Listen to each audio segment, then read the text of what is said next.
Assalamualaikum warahmatullahi wabarakatuh. Abu Bakar 2 tahun. Waktu Abu Bakar mau meninggal, duduk musyawarah sama penasehatnya, Utsman bin Affan. Hai Utsman, siapa kira-kira yang paling layak untuk kita pilih jadi pengganti saya? Saya udah sakit-sakit nih, kata Abu Bakar. Setelah 2 tahun memimpin. Dipilihlah nama Abdurrahman bin Auf, si fulan nama sahabat. Tapi Utsman bin Affan, waktu dia lagi nulis, ini wasiat dari Amir Mu'minin Abu Bakar kepada kaum muslimin. Saya mewasiatkan agar kalian memilih, pingsan Abu Bakar pada saat itu. Dalam kisah ini dikatakan pingsan, nggak sadarin diri. Lalu Utsman menulis, Umar bin Khattab. Utsman yang nulis, Umar bin Khattab. Abu Bakar kaget, waktu terkaget bangun, terus dia tanya, hai Utsman, siapa yang terbaik kita pilih? Kata Utsman, saya sudah menulis Umar. Kata Abu Bakar, sungguh saya tidak melihat kecuali Allah telah membuatmu membaca isi hatiku. Umar lah yang paling pantas. Karena ditulis, sambung, Umar bin Khattab, karena dia adalah orang yang paling faham halal haramnya Allah. Tolok ukurnya itu. Pemimpin yang terbaik, milih yang terbaik. Nggak usah ikut-ikut kita ini. Kita masyarakatnya cuma tuh mau makan, mau minum, aman. Nggak usah kita dilibatin. Bayangkan pelibatan masyarakat kayak sistem demokrasi sekarang, teman-teman sekalian. Akhirnya saya calon, misalnya Marwan calon. Saya datang bawa sesuatu. Orang-orang bilang, itu calon pertama, nggak apa-apa, terima saja. Dukung saya, ya, ambil bajunya, ambil sembakonya, ambil segala. Besok Marwan datang, ya ini calon, ya dukung saya, iya, iya semua. Ini mengajar masyarakat belajar nipu nggak? Hah? Bohong massal ini. Dan sudah biasa kita dengar itu kalau lagi ada pilkada, ada pilpres, ya semua calon datang ambil aja, gratis. Nah, yang gratis kan enak. Seperti itu. Ini efek kecilnya saja, belum kita bicara efek besarnya ya. Waktu Umar bin Khattab sudah jadi khalifah, ditunjuk, nggak ada perselisihan. Abu Bakar sudah tulis wasiat, sudah selesai. Pilih orang ini, pasti yang terbaik. Umar waktu mau meninggal, panggil 6 orang sahabat yang tertinggal, yang dijamin masuk surga. Waktu Umar sudah ditusuk oleh Abu Lu'lu', sampai pinggang sebelah kanan Umar, itu tembus ke tulang rusuknya bagian depan, ditusuk.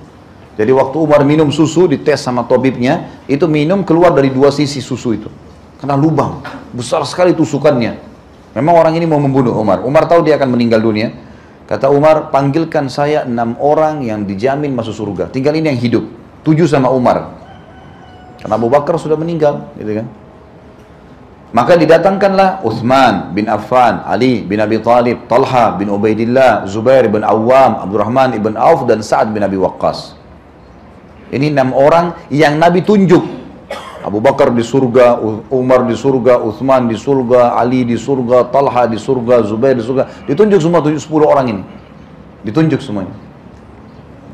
Umar bin Khattab suruh panggil 6 orang itu. Di rumahnya. Rupanya di rumah Umar ini ada satu ruangan, kata Umar, ini ruangan, sudah kumpul semua. Ini ruangan, saya selalu pakai untuk memecahkan perkara muslimin.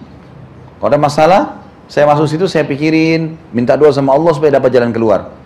Sekarang ini kalian 6-6-nya masuk di sini, kumpul. Jangan keluar dari ruangan ini kecuali sudah tunjuk 1 orang pengganti saya kalau saya mati. Dan hai Abdurrahman bin Auf, kau pemimpin majelis. Kau yang pimpin majelisnya. Kalau kalian keluar tidak milih 1 orang, saya tebas leher kalian semua. Nah, iya. Umar pegang pedang taruh di depan kamar. Masuk semua. Sama Umar ditunggu. Umar nggak, ayo iklan di Madinah, pilkada, nggak ada pilkada. Pilpres, nggak ada sama sekali. Panggil ini, nggak usah ribut-ribut, kumpul kalian, tunjuk 1 orang, cepat. Di dalam majelis ini teman-teman sekalian luar biasa terjadi kalau orang-orang beriman. Dari 6 orang ini, Abdurrahman bin Auf kan jadi pemimpin majelis. Kata sebagian ahli sejarah, sebenarnya kalau orang tangkap sinyalnya Umar sedang tunjuk Abdurrahman bin Auf. Ini orang yang harus jadi khalifah sebenarnya. Apa yang Abdurrahman bilang? Hai saudara-saudaraku, Amir Mu'minin sudah tunjuk kita 6 orang untuk milih jadi khalifah. Dan saya iklankan di depan kalian sekarang, saya mengundurkan diri dari kandidat. Saya nggak mau jadi khalifah. Nggak mau, nolak. Tahu ini tanggung jawabnya berat hari kiamat. Tidur di istana, tidur di rumah, kemudian di sana ada yang kelaparan, di sana ada yang membunuh, di sana. Ini semua bertanggung jawab hari kiamat ini, nggak gampang. Jangan cuma pikir pakai mobil mewahnya saja. Namanya dikendang, fotonya dipasang, gampang pasang foto sendiri. Nah, gampang itu. Nggak ada susahnya sebenarnya. Tapi orang begitu ya. Supaya dikendang, supaya begini, supaya begitu. Dia lupa, ada tanggung jawab semuanya nih. Hari kiamat. Sampai Umar bin Khattab tidak pernah tidur malam hari kecuali sudah keliling Madinah. Udah pasti semua rumah padam lampunya, sudah tenang masyarakatnya, baru dia tidur. Saking takutnya dihisab hari kiamat. Utsman bin Affan sama Ali bin Abi Thalib pernah habis makan siang berdua. Siang bolong, panas. Saking panasnya mereka bilang, waktu mereka keluar dari rumah menuju ke rumah, ya, dari Ali bin Abi Thalib keluar, Utsman bin Affan antar depan rumah, Utsman yang mengundang makan. Mereka saking panasnya taruh imamahnya tutup wajahnya karena panasnya. Tiba-tiba Utsman sama Ali melihat dari kejauhan lagi panas, ada orang jauh lagi ngumpul-ngumpulin unta, kambing yang lepas, diikat-ikatin di rumah masing-masing masyarakat pemilik-pemiliknya. Kata Utsman, siapa orang siang bolong begini nih? Madinah kalau panas teman-teman sekalian 50-55 derajat. Ini aja antum sudah keringatan panasnya seperti ini. Gitu. Apalagi kalau 55 derajat panas, siang bolong ngurusin kambing sama unta. Kata Utsman, siapa orang ini? Ayo kita lihat Ali. Ayo. Pas tiba di sana, orang itu tutup pakai imamahnya juga. Begitu didekati beri salam, ternyata Umar bin Khattab. Orang semua tidur, dia khalifah nyimpak, kumpul-kumpulin kambingnya orang, untanya, masuk-masuk. Bayangin tuh. Ya. Kita subhanallah macet, dia jalan duluan. Loh, realitanya kan begitu ya. Saya bukan nyinggung siapapun, tapi umumnya begitu. Nggak ribut, pindah semua, pindah. Terus kita ngalah. Habis itu dia jalan enak. Loh, subhanallah. Berhenti musuhnya, dia berhenti tuh, hilangin semua sekarang nih, lancarin. Nggak boleh warga saya nggak boleh satupun orang yang terhambat. Kalau satu orang berdoa, ya Allah hukum orang ini, bahaya tuh pemimpin. Masyarakatnya kan terzalimi. Apalagi tambah bayar pajak, membayar ini segala macam, ini tanggung jawab berat hari kiamat ini. Berat. Jangan dianggap remeh teman-teman sekalian. Maka kita lihat di sini bagaimana perilaku Umar. Akhirnya Abdurrahman bilang, sekarang kalian berlima silakan milih. Apa yang mereka buat? Mereka sepakat masing-masing mencari atau menyebutkan tentang saudaranya yang mereka tahu, yang pernah Nabi SAW sampaikan, fadilah. Misal, sekarang kita sebutkan Utsman. Ali sebutkan, saya pernah dengar Rasulullah bersabda tentang Utsman begini. Talha menyebutkan tentang Utsman. Si Abdurrahman sebutkan. Semua sebutkan. Lalu ditulis oleh Abdurrahman. Fadilah-fadilahnya. Sudah selesai Utsman, semua sudah habis ya. Kata lagi hadisnya, Ali sebutkan. Abdurrahman menundukkan diri. Kemudian si Sa'ad bin Abi Waqqas, Talha bin Ubaidillah, Zubair bin Awam, sebutkan semuanya.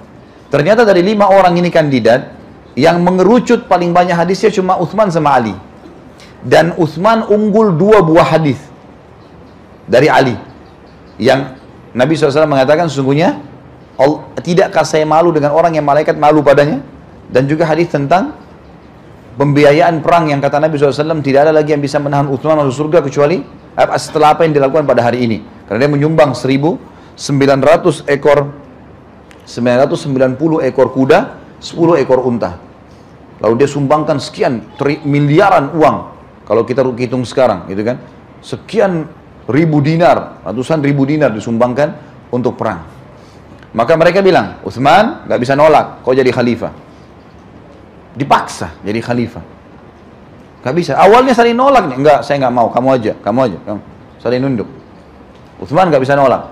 Amir Mu'minin Umar nunggu depan sama pedang ini. Nggak nunjuk, hilang leher kita, gitu kan. Buka pintu. Umar langsung tanya, bagaimana? Utsman, baik, alhamdulillah yang telah melepaskan tanggung jawab saya hari kiamat. Kata Umar, nunjuk orang yang terbaik. Udah, mati Umar, Utsman langsung jadi khalifah. Nggak ada ribut, nggak ada demo, nggak ada kampanye, nggak ada apa-apa. Udah, jadi pemimpin, adil, aman semuanya. Utsman mati, masyarakat Madinah masih ingat dari kandidat tadi yang Umar taruh, yang nomor 2 siapa?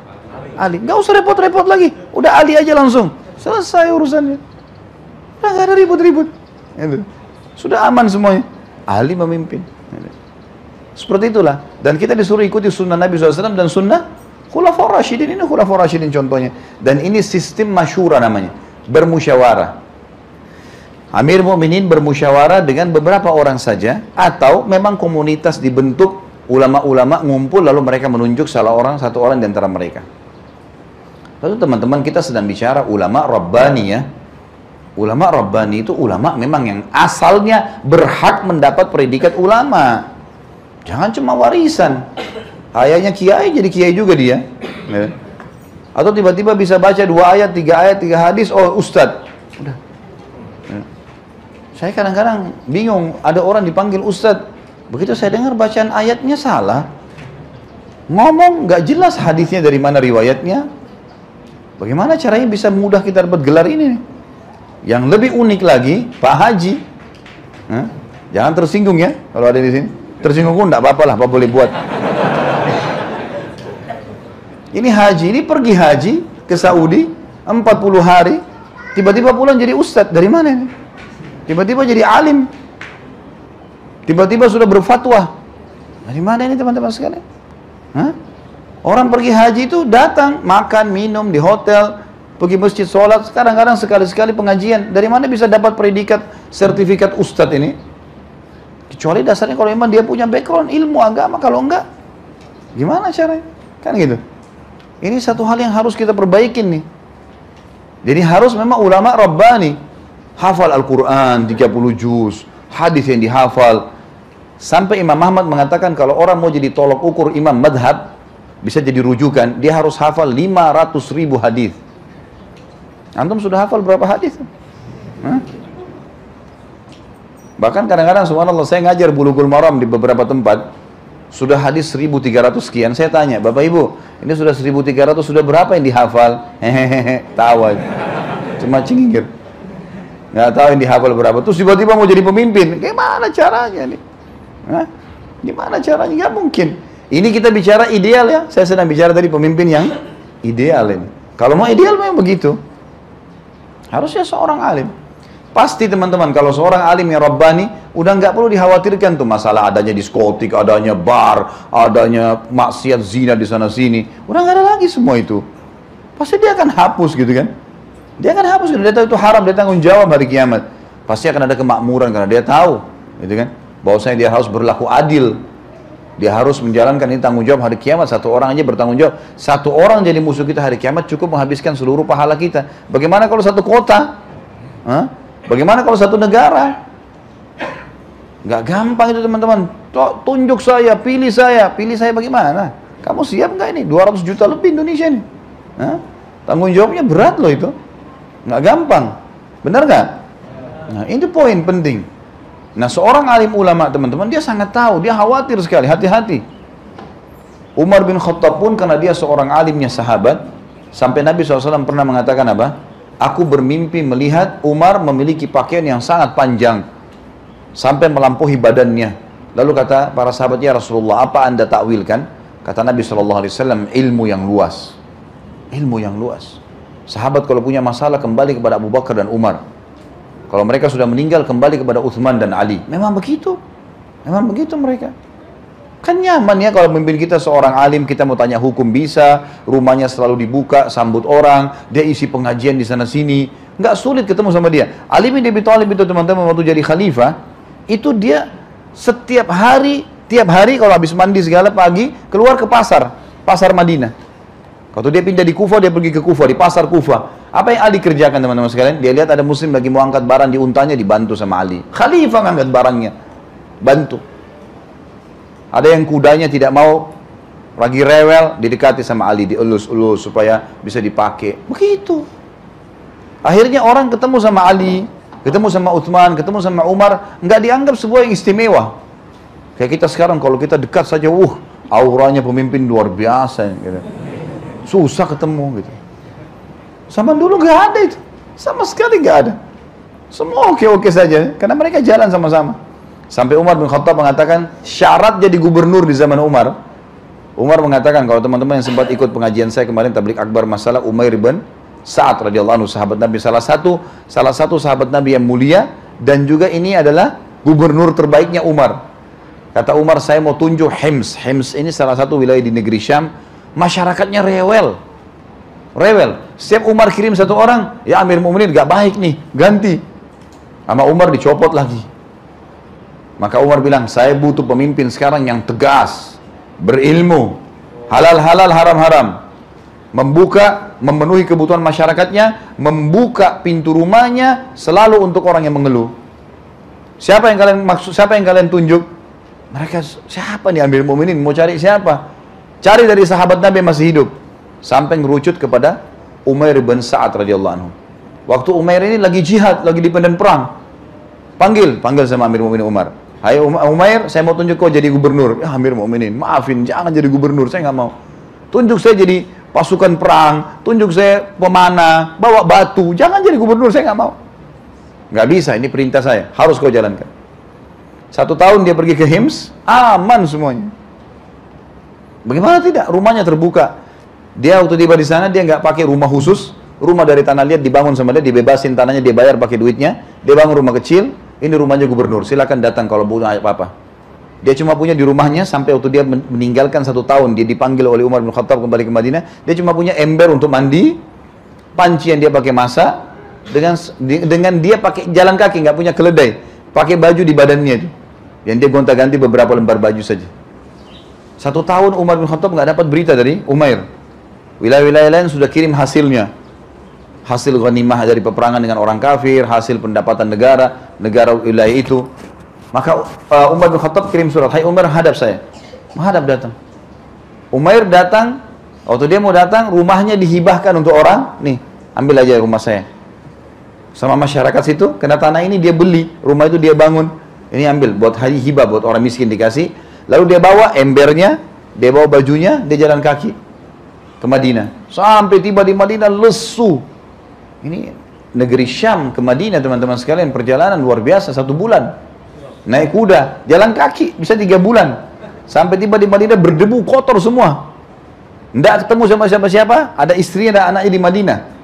Dia tidak ketemu, dia datang langsung ke masjid, ketemu sama Umar. Umar lihat, wahai Umar, kenapa kau begini buruk? Apa kau tidak ada tungganganmu? Dia bilang, tidak ada Amir Mu'minin. Masyarakat Hims tidak hadiahkan kepada kamu keledai, kuda, bisa kau naikin? Dia bilang, tidak ada. Saya tidak minta, mereka juga tidak tawarkan. Saya nggak perlu itu. Lalu apa yang kau bawa? Dia bilang, saya bawa dunia. Umar bin Khattab pikir dia bawa harta banyak. Apa dunia itu? Dia bilang, ini seember air yang saya pakai. Ini panci-panci yang saya pakai masak. Ini baju saya. Mana hasil negaramu? Semua saya sudah bagikan. Dan demi Allah Amir Mu'minin, kalau tertinggal satu dirham pun, saya akan antarkan kepada anda. Saya berikan kepada haknya masing-masing.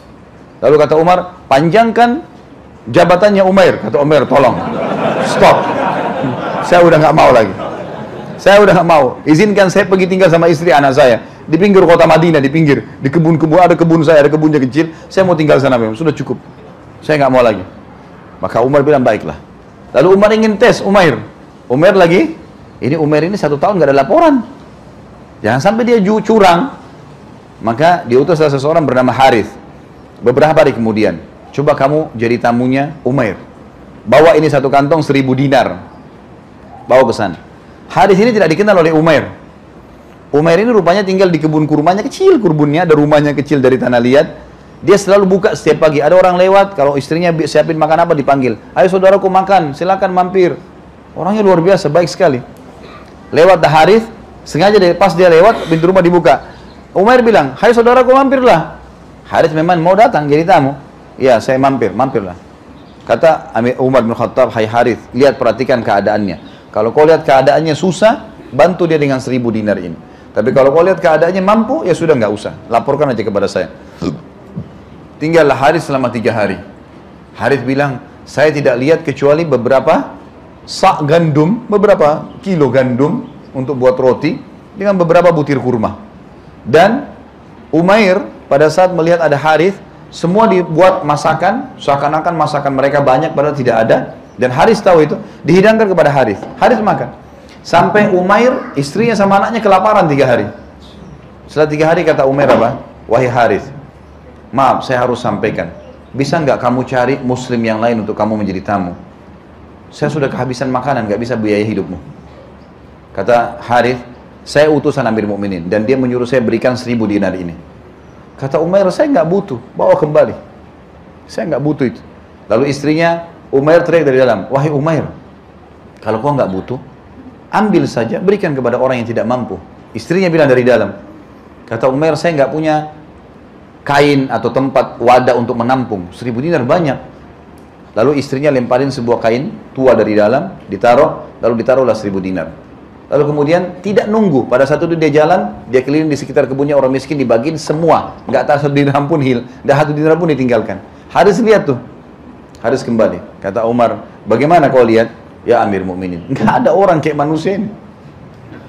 Dia kelaparan sama istri anaknya dan saya dikasih makan. Saya kasih 1000 dinar, nggak dipakai sama dia, dibagi-bagiin orang miskin dan sepakat suami istri, istrinya juga begitu.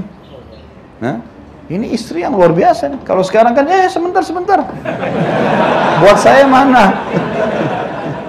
Sisipin dulu buat istri gitu kan. Beli mobil, beli perhiasan, ini nggak ada. Ayo Umair, bagi.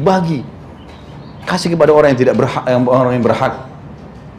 Maka luar biasa, sampainya Umar memberikan julukan Umair, orang yang jarang, tidak ada lagi. Seperti itu teman-teman sekalian. Jadi luar biasa memang, mereka tahu itu tanggung jawab. Nah ini ideal, dan ini hanya bisa muncul dari para figur ulama ini. Gak bisa orang awam bisa begini perilakunya nih, susah. Orang yang sudah mengenal Allah, karena Allah mengatakan innama yakhshallah min ibadil ulama, orang yang paling takut dan tunduk sama Allah adalah para ulama itu. Mereka paling takut itu karena mereka faham, baca dalilnya, tahu, renungi, dia belajar, hidupnya dihabiskan untuk ilmu, maka dia tahu itu, dia takut, dia nggak berani.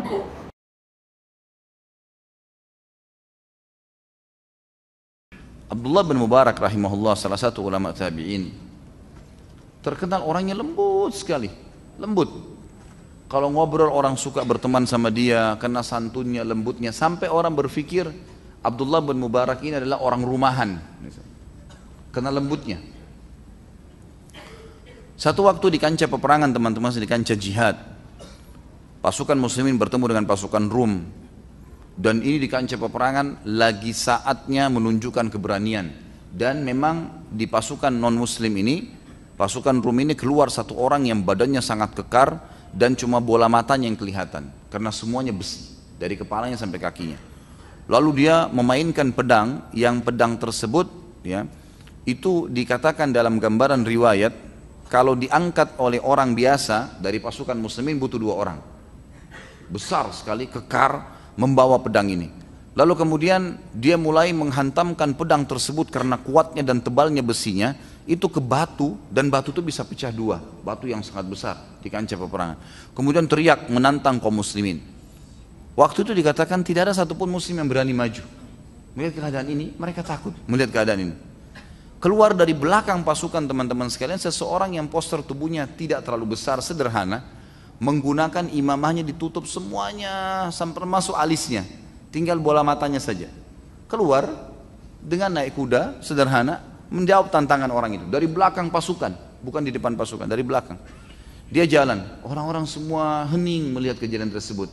Ini siapa muslim ini? Berani benar maju.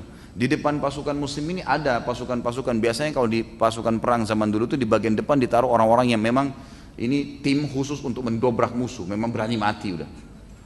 Ini dari belakang pasukan berarti yang biasa maju ke depan. Melawan orang tersebut dengan pedangnya yang sangat sederhana, dengan gerakan-gerakan tertentu, akhirnya dengan hikmah Allah SWT menang. Kalah nih orang kafir yang besar nih. Sampai dia berhasil memenggal kepala orang tersebut yang besar ini, lalu dia mengambil kepalanya dan dia membawa ke tengah-tengah kaum muslimin.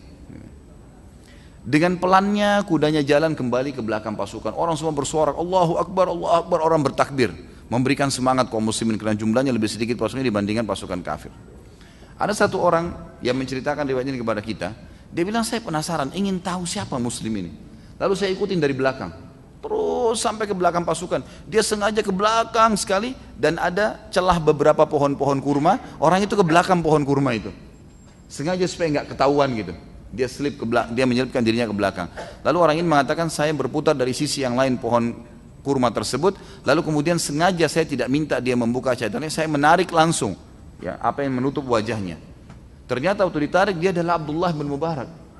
Abdullah bin Mubarak tadi ini ulama tabi'in yang masyhur, yang dikenal seperti anak rumahan gitu kan. yang selama dia bergaul dengan kaum muslimin sangat santun, lembut, tapi luar biasa di kancah peperangan, mengalahkan musuh yang tidak ada satupun orang muslim berani melawannya gitu. Ini kerendahan diri teman-teman sekalian. Untuk apa kita pamer kekuatan kita, untuk apa kita pamer kelebihan kita, keterampilan, hanya untuk pujian orang?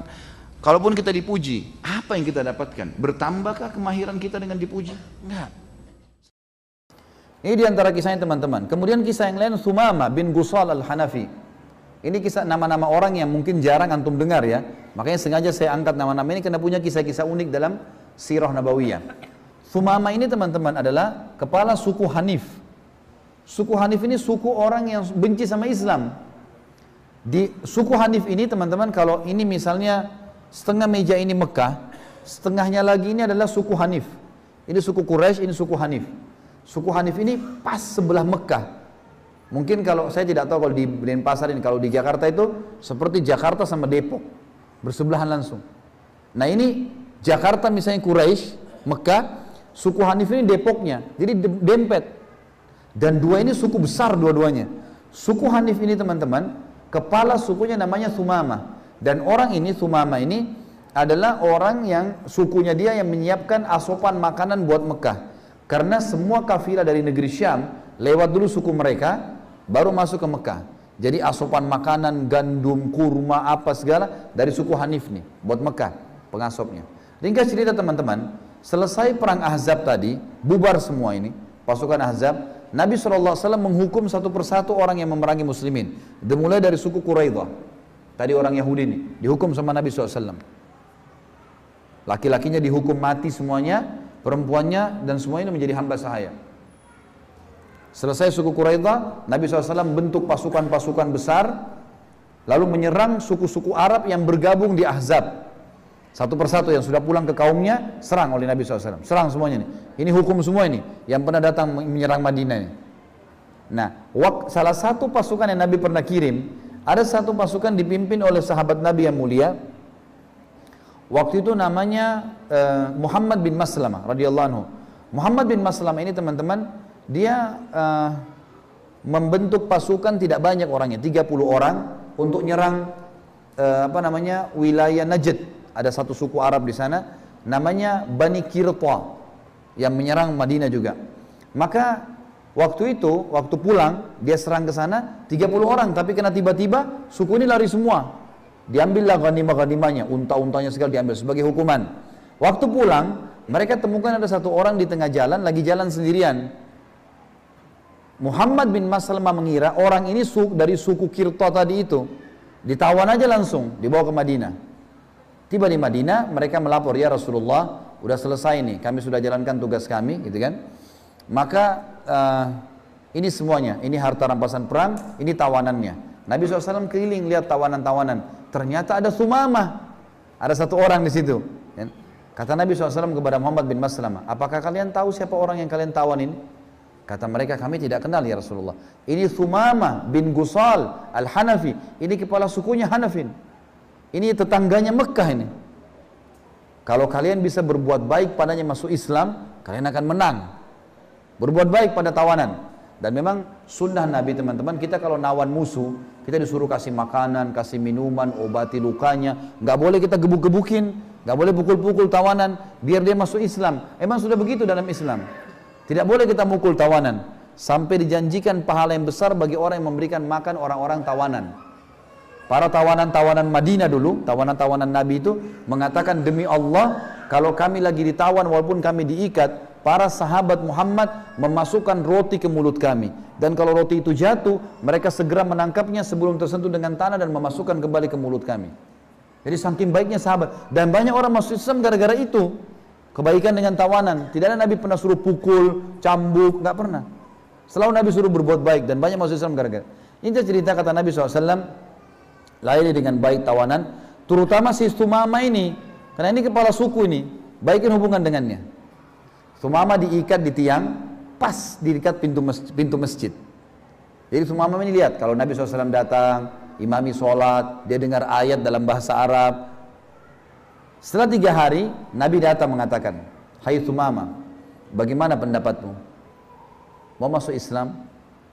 Atau kamu tetap mau dengan keyakinanmu? Atau ada pendapatmu yang lain? Kata Sumamah, wahai Muhammad, bila engkau membunuh, aku kau bunuh, maka engkau membunuh seseorang yang memiliki banyak darah yang siap berkorban untuknya. Maksudnya sukuku ini akan serang Madinah. Perang-perangan nih pasti, kalau kau bunuh aku.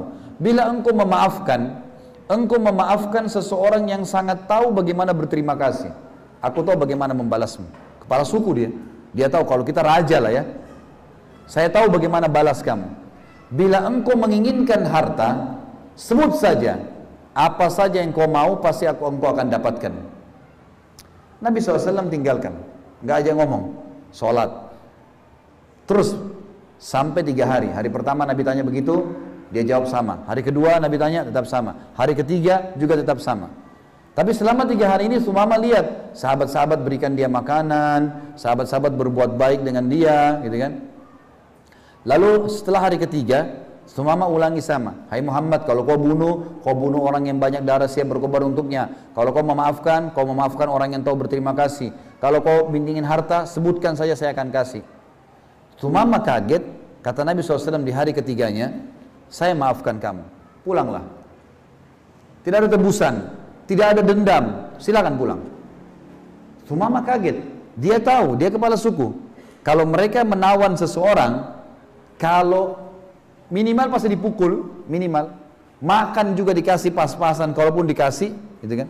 Dan kalau mau dilepas, harus ada tebusannya mahal. Apalagi kepala suku. Nabi SAW tidak pukul dia, dikasih makan dan minum sepuasnya, gitu kan. Dan juga pada saat dia mau disuruh pergi, dimaafin. Maka Sumamah keluar dari Madinah, teman-teman sekalian. Dia mandi, dia ganti bajunya, dia masuk ke Madinah, lalu dia syahadat. Masuk Islam. Di tangan Nabi SAW. Kata Nabi SAW, kata para sahabat, kenapa kau masuk Islam? Ditanya, kenapa syahadat? Kenapa tidak syahadat dari awal? Dia bilang, demi Allah wahai Rasulullah, dulu engkau orang yang paling aku benci, agamamu agama yang paling aku benci, dan negerimu negeri yang paling aku benci nih, Madinah nih, aku paling tidak suka dulu.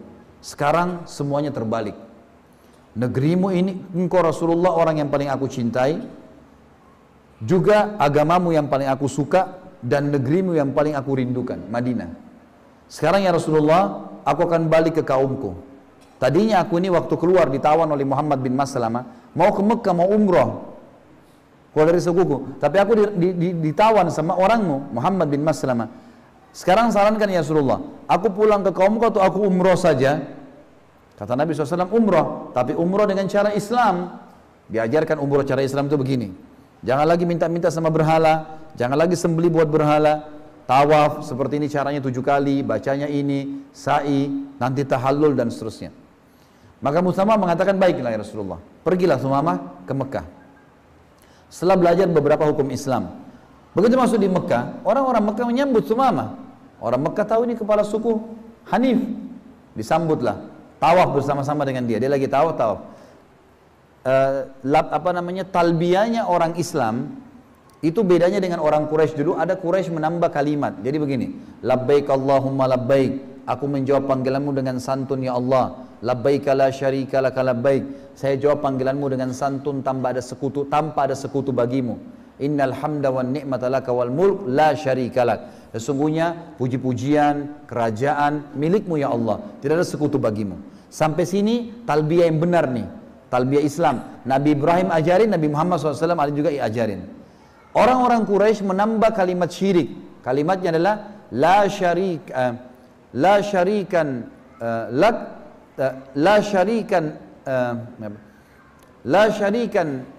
illa lak, ya. Tambahannya itu la syarikan huwa lak tamlikuhu wa ma malak. Tidak ada sekutu bagimu kecuali sekutu yang kau kuasai. Artinya ada patung-patung ini sebagai sekutumu. Sumamah waktu tawaf, dia nggak baca potongan kalimat itu. Dan orang-orang Quraisy tahu ini talbiyahnya orang Islam, ini talbiyahnya orang musyrik. Mereka tanya, hai Sumamah, kenapa kau nggak baca tambahannya? Kata Sumamah, asyhadu an la ilaha illallah wa anna Muhammad Rasulullah. Kaget mereka semua. Kau sudah murtad? Dia bilang tidak, saya tidak murtad, saya sudah masuk Islam. Maka tiba-tiba mereka marah, mereka menawan Sumamah, dikurung Sumamah ini, di penjara. Waktu di penjara teman-teman sekalian, dikurung, Sumama kirim berita ke kaumnya, sukunya di sebelah. Sukunya juga dengar kalau kepala suku ditahan. Kata Sumama, boikot semua makanan dan minuman yang diasup ke Mekah. Jangan ada yang boleh masuk. Kaumnya lakukan. Dalam 3 hari saja, Mekah jadi kosong makanan. Kan mereka makan terus kan. Ternyata dari suku Hanif semua nih, diboikot, nggak boleh. Maka Abu Sufyan datang mengatakan, hai Sumama, maafkan kami tidak akan lakukan lagi, kami akan bebasin kamu gini-gini. Kata Sumama, tidak bisa. Kalau kalian mau saya maafkan, kalian minta maaf sama Rasulullah SAW. Suruh minta maaf sama Nabi di Madinah. Tadinya ini orang-orang Quraisy kan habis serang Madinah suku Ahzab, perang Ahzab ya. Perang Ahzab ini kan memalukan kaum muslimin karena diserang Madinah, tapi mereka tidak berhasil. Sekarang Sumama masuk Islam dengan hikmah Allah, dengan taubat dari kekafiran kepada Islam, dia langsung membalik keadaan. Dia bilang, saya tidak akan memberikan asupan makanan pada kalian kecuali Rasulullah maafin. Ke Madinah minta maaf sana. Jauh Madinah nih, 400 kilo. 3 hari 3 malam. Kalau enggak bisa makan. Akhirnya teman-teman sekalian, Quraisy musyawarah, yang diutus Abu Sufyan, kepala sukunya mereka, berangkat ke Madinah, ketemu dengan Nabi SAW. Hai Muhammad, maafkan kami, ini silaturahim, kami diboikot, gak bisa makan, apalah, mohon maaf gitu. Kata Nabi SAW, baiklah, diutus surat, hai Sumama maafkan. Sumama pun akhirnya memberikan mereka makan gara-gara maafnya Nabi SAW. Tersebar satu jazirah Arab kalau muslimin mengalahkan Quraisy. Makanannya Quraisy sekarang dari orang Islam. Kalau Nabi SAW bilang tahan, gak bisa makan nih, mati kelaparan semua. Tapi perannya siapa? Sumama. Orang yang tadinya jahat sama Islam, sekarang taubat. Lihat bagaimana perilaku mereka. Dulunya jahat, bertaubat, jadi orang baik, bahkan membela kebenaran.